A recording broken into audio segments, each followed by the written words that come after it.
Кем өчендер Гөргөри, икенчеләргә Тукай, башкалар өчен Фигаро. Театрдагы 61 еллык хезмәт юлы эчендә Ноэль Дунаевның уйнаган рольләре санап бетергесез. Бүген ул һәм аны яраткан йөзләгән тамашачы кабат театрда. Соңгы тапкыр бергә.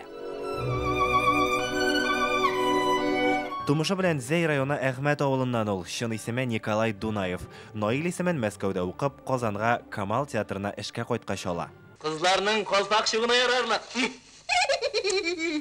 Камал театрында Щепкинчылар дип аталып йөртүче бер төркем артистлар бар. Мәскәүнең Щепкин исемендәге театр училищесын тәмамлаган иҗат әһелләрен шулай атыйлар.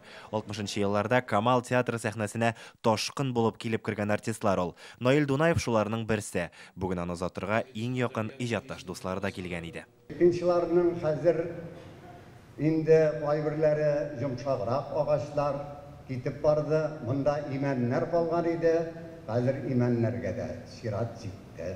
Дахил бул, колы. Бишкәгенә укыды ул.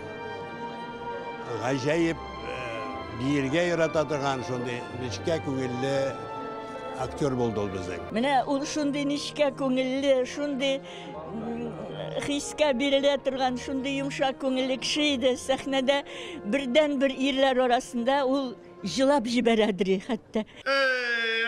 Тышын яхшыга юрап йөридеп күрәшләр бар икән әле. Ноэль Дунаев һәр вакыт диярлек төп рольләрдә уйнаган сирәк артистларның берсе. 3 аршын җирдә Мирвәли, беренче театрда Фатих, Күзгә ачы җилләрдә Ибраһим, Мәхәббәт турында сөйләшик спектаклендә Нугбан. Соңгы 27 елда Гөргөри кияүләрендә Гөргөри тамашачылар арасында иң яратып каралган рольләренең берсе. Рольләр башкаручы дип әйтү генә аздыр да. Чөнки ул үзенең рольләрендәге геройлар белән, ул образлар белән бергә яшәде. Шулай булмаса, 60 елдан артык үзенең иҗади шушы сәхнә тормышын бер сәхнәдә, бер театрда ул яши алыр иде микән? Щепкинчылар иң яраткан артистларым, конечно, бүген шуңа күрә Ноэль абыйны озатырга дип килдем. Бөтен сәнгатьләрен, бөтен рольләрендә алар рәхмәт әйтсен белән, шундый эпоха үтә жалко. Ашык күңелле. Үзенең тамашасына туры буларак һәм шул хәтле истәлекле рольләрдә.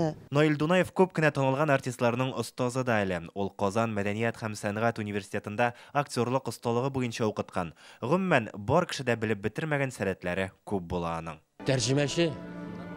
Ул уннан артык пьесаны тәрҗемә итеп спектакль иткән кеше. Аның теле бик матур иде. Марбаҗиевның Кияү белән кәләш пьесасын ул тәрҗемә итте, пьесасын ул спектакль буларак куелды.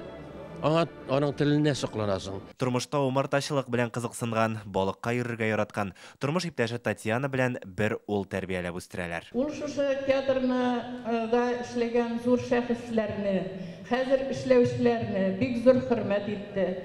Һәм ул шушы театрның киләчәге якты булуына да бик ышанып яшәде. Кешегә Аллаһ Тәгалә шундый нәрсә биргән, кайчан үләсен белгертмәй. Әгәр дә кайчан үләсен белсә, кеше сразу уже саргайып килеп үләр. Теге белмәүчелек, алда нәрсә буласын, язмышның нәрсә икәнен ачык итеп укый алмау зур нәрсә бу. Зур бүләк. Зур бүләк. Ихлас, сабыр, киң күңелле. Меңләгән йөрәкләргә Ноэль Дунаев шундый булып кереп калыр. Татарстанның халык артистын Казанның Курган зиратында җирләделәр. Илгиз Шакуров, Олег Мыльников, Яңа Гасыр каналы.